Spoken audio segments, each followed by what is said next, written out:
Hey guys, I don't have a presentation or slideshow or anything, so sorry if I bore you to death. But so this year's flown by, and I wanted to do the cliche thing and talk about reflecting on the year. Everyone has things that could have been better this year, but we also have things that we can be grateful for. I'm sure everyone can agree that the last few years have been a roller coaster ride, from a global pandemic to all the interest rate hikes to changes within our company.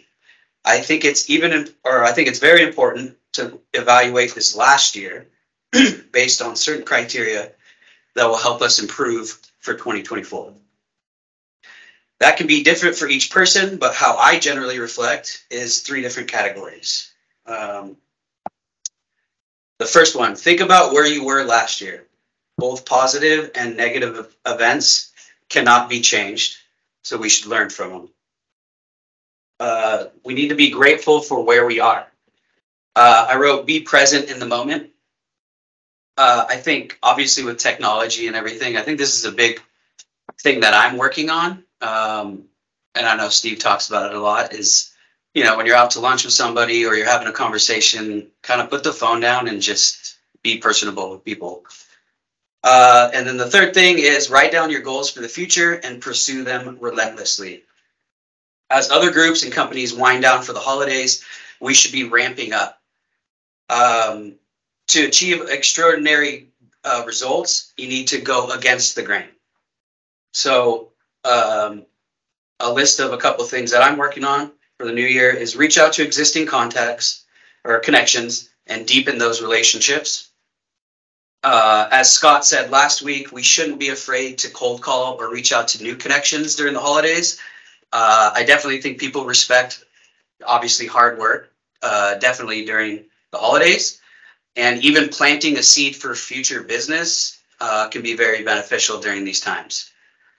Create systems that will assist your day-to-day tasks and allow time to focus on your one thing. For me, my one thing in 2024 is a few things. Generating new business, developing new and current relationships, and adding value to our clients by deepening my knowledge in all aspects of commercial real estate.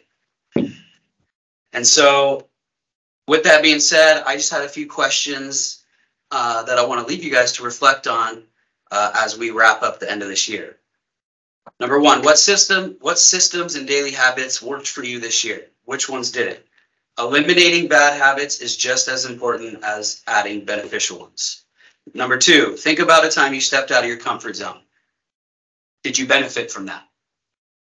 How did you take care of yourself this year? Emotionally, mentally, physically? Obviously, with everything's going on this year, how can we improve on that in 2024? Number 4, what skills did you learn from this year? Professional development or otherwise? 5, what challenges do you still need to conquer? And what challenges, vices do you still need to overcome? And then the last one, did I add value or improve anyone's life this year? That wraps up my 2-minute. Thanks, guys. All right. So I was reading the news this morning and this came across and I was like, oh, that sounds familiar. And so I just wanted to kind of bring this to light. So JMJ, if you scroll down, that was a group that I was introduced to through, I think, a referral on an opportunity they were trying to develop in Palm Springs. And I ended up going to Dallas, meeting with the guy. I know that Paul had some interaction with the company. And at the time, I think I was looking at Brahma and we had, I don't know, 5 deals in there, all ranging from, 200 units to the small side up to like 400 units across the Southeast.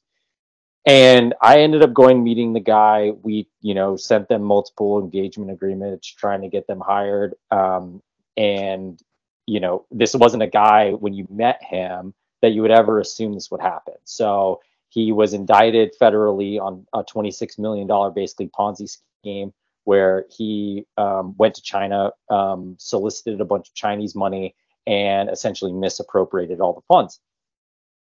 And I guess the bottom line why I wanted to share is, like, despite what you might think, and even if you meet somebody and we're sitting in his beautiful office in a great part of Dallas. And he's got, you know, this beautiful office. He's talking about all his developments. He's walking me through his development plan and his pipeline. And, you know, he definitely put on a great show, you know, real Texas guy. Never thought that this guy would be involved in the kind of things that he was involved in, but I never checked it. I never, you know, never did a sort of know your customer scan. And I guess the bottom line is we should always be checking, regardless of where we are in the market. I think this is when, you know, these people kind of come out and, you know, they end up getting exposed.